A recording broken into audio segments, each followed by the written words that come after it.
उत्तराखंड की खबरों में आपका स्वागत है। मैं हूं आपके साथ अनुराग सक्सेना। बीजेपी अध्यक्ष जेपी नड्डा देहरादून में लगातार बैठकें ले रहे हैं। बीजापुर गेस्ट हाउस में जेपी नड्डा बैठक ले रहे हैं। मुख्यमंत्री त्रिवेंद्र सिंह रावत, मंत्री सुबोध उनियाल, मदन कौशिक बैठक में शामिल है। प्रदेश प्रभारी दुष्यंत कुमार गौतम, सह प्रभारी रेखा वर्मा भी इस बैठक में मौजूद हैं। प्रदेश अध्यक्ष वंशीधर भगत समेत कई विधायक और पदाधिकारी बैठक में शामिल हैं। सांसद माला रानी राजलक्ष्मी भी बीजापुर गेस्ट हाउस में मौजूद हैं। आपको बता दें कि 4 दिन का दौरा है जेपी नड्डा का। कल पहुंचे थे हरिद्वार, मां गंगा की आरती की थी और उसके बाद सांस्कृतिक कार्यक्रम आज भी स्वागत समारोह में हुए हैं।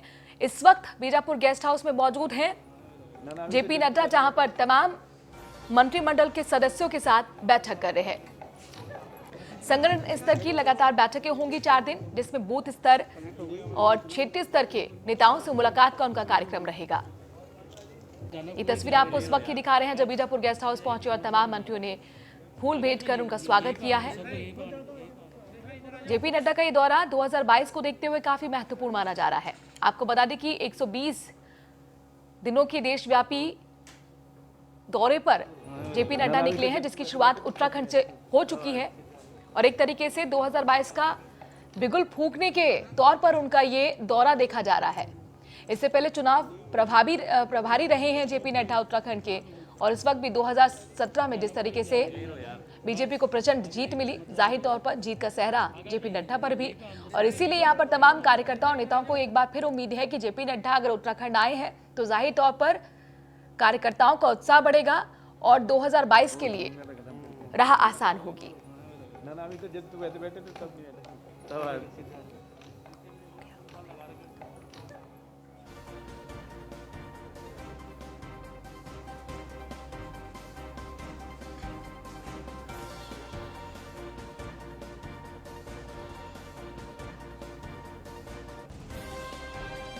इतिहास में ऐसा पहली बार हो रहा है कि कोई पार्टी का राष्ट्रीय अध्यक्ष बूथ स्तर के नेताओं के साथ बैठक करे।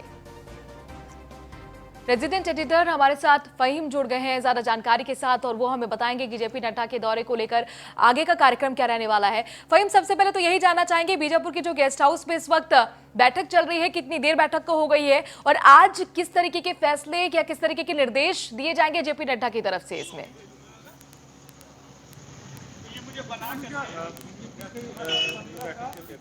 और अभी हम यहाँ खड़े हैं, ये बीजापुर गेस्ट हाउस के मुख्य द्वार पर हम खड़े हुए हैं। यहाँ की तस्वीर हम दिखाना चाहेंगे। सामने अंदर द्वार बंद है और बैठक अंदर चल रही है।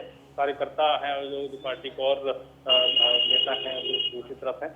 और यहाँ बैठक में जैसा आपने बताया कि जो पार्टी के पदाधिकारी हैं वो हैं, सरकार के मंत्री हैं, मुख्यमंत्री हैं, प्रभारी हैं पार्टी के, वो तमाम लोग इसमें अंदर मौजूद हैं और बैठक अभी चल रही है। एक बात गौर करने लायक है कि नड्डा के इस दौरे को लेकर के जो बात चुनाव से संबंधित है, मुख्यमंत्री त्रिवेंद्र सिंह रावत ने अभी बात करते हुए मीडिया से कहा है कि देखिए, काम छोटा हो या बड़ा, लेकिन रणनीति बनानी पड़ती है। 2022 का चुनाव पार्टी के सामने है और जाहिर तौर पर उसके लिए भी रणनीति बनेगी। तो जहां तक बात है उत्तराखंड का दौरे का महत्व या इसकी जो प्रभाव होगा उसको लेकर के साफ तौर पर कहा जा सकता है कि चुनाव पार्टी की नजर में है, चुनाव को लेकर के रणनीति बनेगी और ये इतनी भी महत्वपूर्ण है जैसे कि बीजेपी के पास इस समय बहुमत की सरकार है और वो प्रचंड बहुमत की सरकार है। तो जाहिर सी बात है कि प्रचंड बहुमत बना रहे और बीजेपी का दावा है कि कहीं ज्यादा यानी 57 सीटें हैं इस वक्त, 70 में से कुल 70 में से 57 सीटें बीजेपी के पास हैं। तो सीधे तौर पर बीजेपी का ये दावा है कि अगले चुनाव में ये 60 से 65 सीटें करने का लक्ष्य है। तो जाहिर सी बात है कि अगर इस बड़े लक्ष्य को हासिल करना है तो रणनीति भी बड़ी होगी और चुनौती भी बड़ी होगी, क्योंकि बीजेपी को उस लक्ष्य ये बहुत अभी तक उत्तराखंड के इतिहास में इतना बड़ा प्रचंड बहुमत किसी भी राजनीतिक दल को नहीं मिला जाहिर तौर पर फहीम, और इसीलिए उम्मीदें बहुत ज्यादा बढ़ जाती हैं और चुनौती भी उसके साथ साथ बढ़ जाती है, और इसीलिए जेपी नड्डा का ये दौरा काफी महत्वपूर्ण हो जाता है। मुझे आप ये बताइए, चूंकि अभी तमाम जो बीजेपी के बड़े नेता हैं, खासतौर पर मंत्री हैं, मुख्यमंत्री, वो इस बैठक में शिरकत कर रहे हैं, बूथ स्तर की बैठक भी अगले चरण में होनी है, लेकिन इससे पहले आज की जो ये बैठक है और ये जो पहली बैठक है, क्या उम्मीद करें कि चूंकि मंत्रिमंडल में भी अभी 2 पद खाली है, क्या इसको लेकर भी चर्चा हो सकती है? बिल्कुल मनोज, मंत्रिमंडल में देखिए 3 पद खाली है, 2 पद तो शुरुआत से ही खाली है जब से सरकार बनी थी, लेकिन पिछले वर्ष जब वित्त मंत्री प्रकाश पंत का देहांत हुआ था तो वो सीट खाली हो गई थी, तो उस सीट पर अभी एक तरीके से देखें तो 3 मंत्री बनाए जा सकते हैं अभी मंत्रिमंडल के उसके आकार के हिसाब से। तो वो तीनों सीटें खाली हैं और लगातार उन पर उनके विस्तार को लेकर के बात होती रही, 3 मंत्री बनाए जाने को लेकर के लगातार बात होती रही है, लेकिन अभी तक वो हुई नहीं है। तो बिल्कुल स्वाभाविक है अंदर आज की इस बैठक में, इस दौरे में मंत्रिमंडल के विस्तार को लेकर के भी चर्चा होगी, क्योंकि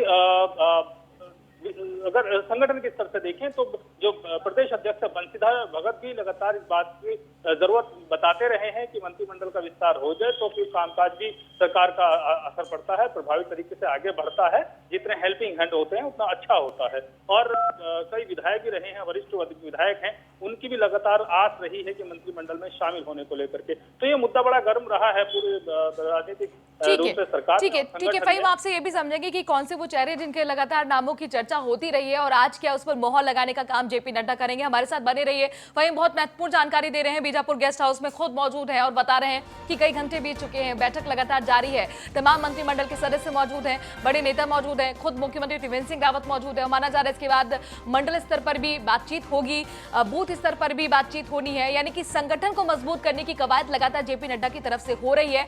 और राष्ट्रीय अध्यक्ष बनने के बाद उनका ये जो दौरा है काफी महत्वपूर्ण है। 120 दिनों का देशव्यापी दौरा और इसकी शुरुआत उत्तराखंड से हो चुकी है।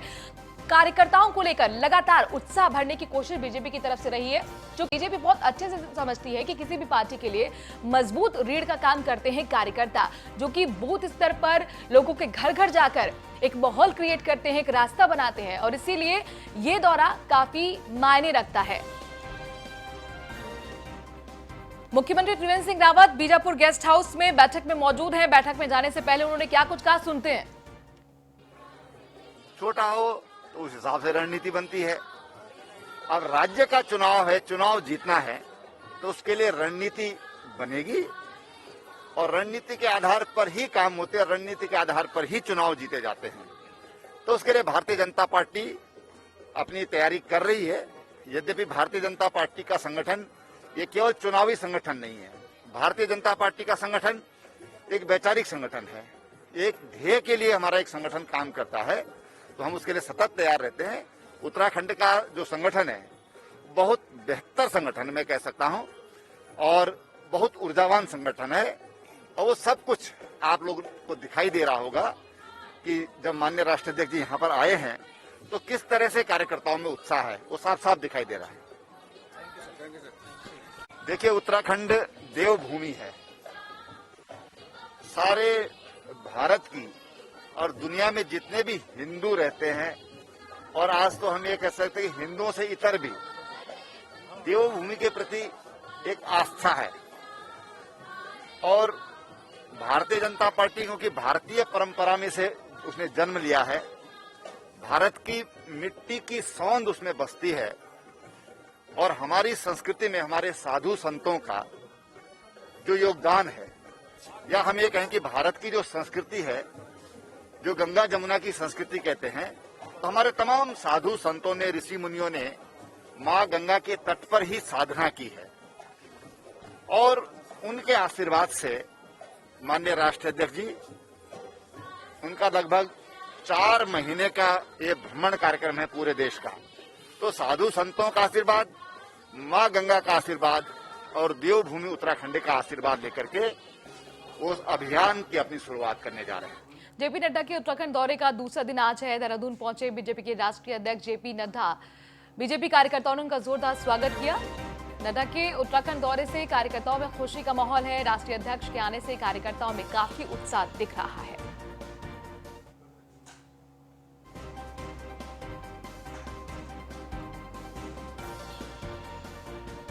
हमारा इस विषय में ये कहना है कि हम पूरे जोश के साथ सुबह 8 बजे से सैकड़ों महिलाएं उनके स्वागत के लिए आई हुई हैं, और बहुत ही सब में बहुत उत्सुकता है उनसे मिलने की, उनको देखने की, और सुबह से सभी लोग अपना काम वाम सब छोड़ के आए हैं उनके वेलकम के लिए, क्योंकि वो हमारे प्रदेश अध्यक्ष हैं और राष्ट्रीय अध्यक्ष हैं, और हमारे बीजेपी के बहुत ही माननीय हैं, और हमें उनसे बहुत कुछ सीखने को भी मिलेगा। तो अभी वो हरिद्वार से हरिद्वार में है। हमारे भारतीय जनता पार्टी के राष्ट्रीय अध्यक्ष माननीय जेपी नड्डा जी का हमारे यहाँ पर प्रवास में पूरे हिंदुस्तान में देवभूमि उत्तराखंड को प्रवास के लिए चुना है उन्होंने। और नड्डा जी रात जो है शाम को यहाँ उत्तराखंड में हरिद्वार पहुँच गए थे। हरिद्वार के बाद अब उनके यहाँ पर कई सारे कार्यक्रम हैं और आज जैसे कि आप देख रहे होंगे कि उनके स्वागत के लिए पूरे प्रत्येक विधानसभा से पूरे क्षेत्रों से बहुत जनसमूह यहाँ पर उमड़ा है और सब जोश खरोश में है उनके स्वागत के लिए।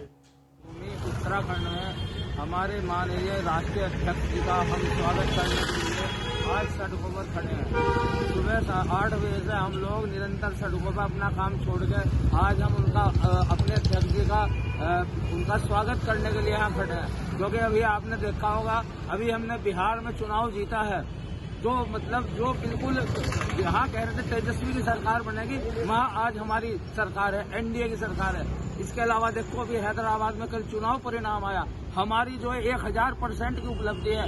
हम पिछले 4 सीटों से 48 सीटों में पहुंचे हैं और आज पूरे देश में भारतीय जनता पार्टी का कार्यकर्ता उत्साहित है और अपने राष्ट्रीय अध्यक्ष जी का आगमन और उनका स्वागत करने के लिए आज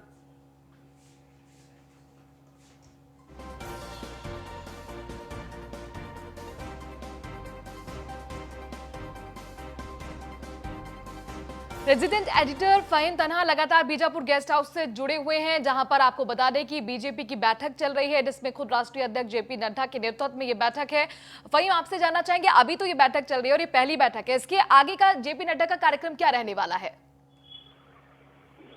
देखिए, आज उनकी अभी 2 बैठकें और होनी है, बूथ और मंडल वाली, और एक प्रेस कॉन्फ्रेंस भी है 3 बजे। तो उसमें संभावना तो है नड्डा उसमें प्रेस कॉन्फ्रेंस करेंगे, लेकिन ये भी बताया जा रहा है कि संभव से वो ना करे किन्हीं कारणों से, और पार्टी की तरफ से वो कॉन्फ्रेंस को ब्रीफ किया जाए मीडिया को। एक तो आज का ये कार्यक्रम है शाम तक का, और उसके बाद कल फिर उनके नए सिरे से सुबह से कार्यक्रम होंगे, जिसमें बैठकें हैं, जिसमें कल 6 बैठकें हैं, फिर उसके बाद बैठकें हैं अगले दिन को।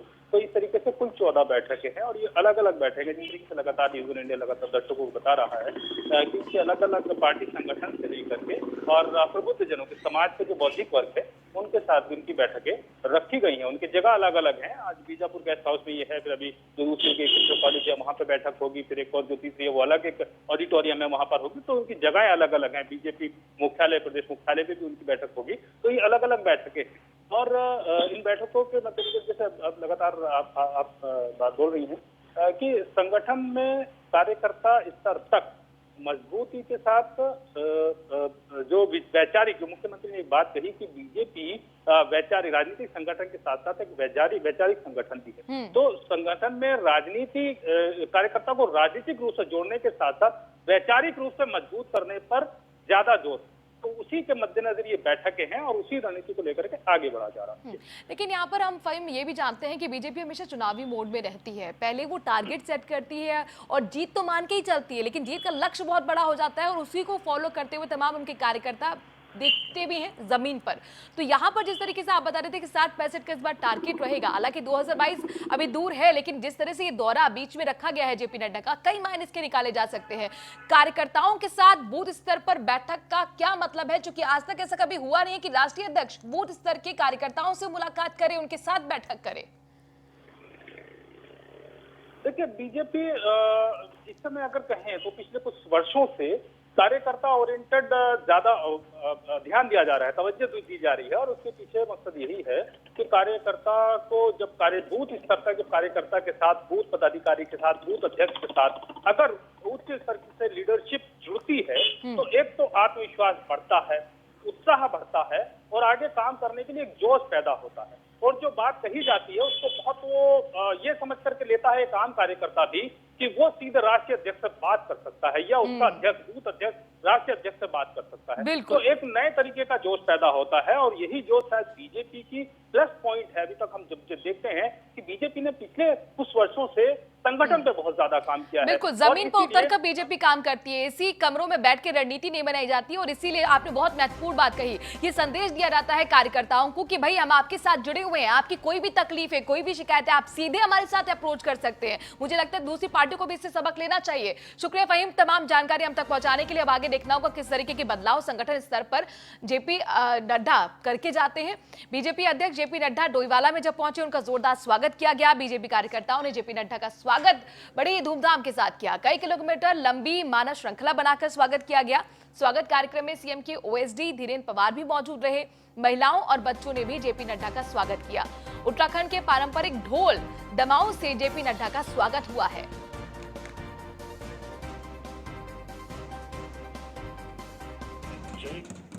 नड्डा जी का स्वागत है, डोईवाला में स्वागत है। भारत माता की जय, भारत माता की जय। नड्डा जी का स्वागत है, भारत माता की जय, भारत माता की जय, भारत माता की जय। हमारे माननीय राष्ट्रीय अध्यक्ष जेपी नड्डा जी का उत्तराखंड से बहुत पुराना नाता है और हर कार्यकर्ता उन्हें भली भांति जानता है और वो हर कार्यकर्ता को भली भांति जानता है। माननीय राष्ट्रीय अध्यक्ष जी के आने की बहुत ज़्यादा कार्यकर्ता उत्सुक हैं। आप देख रहे हैं कि कार्यकर्ताओं में बहुत जोश खरोश हैं और चूंकि ये माननीय मुख्यमंत्री जी की विधानसभा भी है और कार्यकर्ता अपना आप निकल के उनके स्वागत के लिए आ रहे हैं।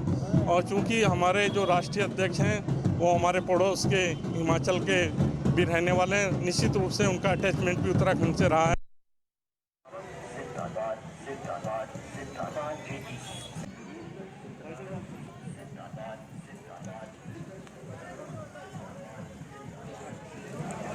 छोड़ दो ऊपर।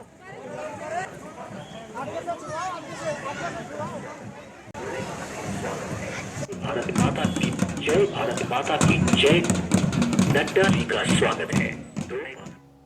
हरिद्वार से खबर है, जहां पर पंकज लांबा की गोली लगने से मौत हो गई है। परिवार के साथ पार्टी कर रहे थे पंकज लांबा, खुद के ही लाइसेंसी पिस्टल से गले में गोली लग गई। छात्रवृत्ति घोटाले का पंकज लांबा ने खुलासा किया था।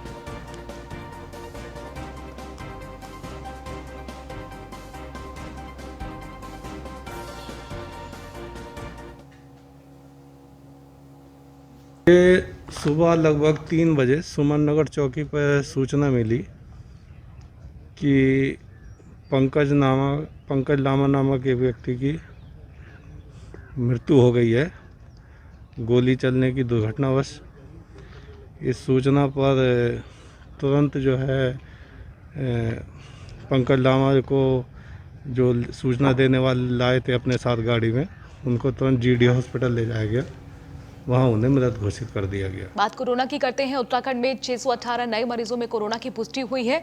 उत्तराखंड में कोरोना के एक्टिव केस 4994 हैं। उत्तराखंड में अब तक 69,831 कोरोना मरीज ठीक भी हो चुके हैं। कोरोना से अब तक 1,273 मरीजों की मौत हो गई है।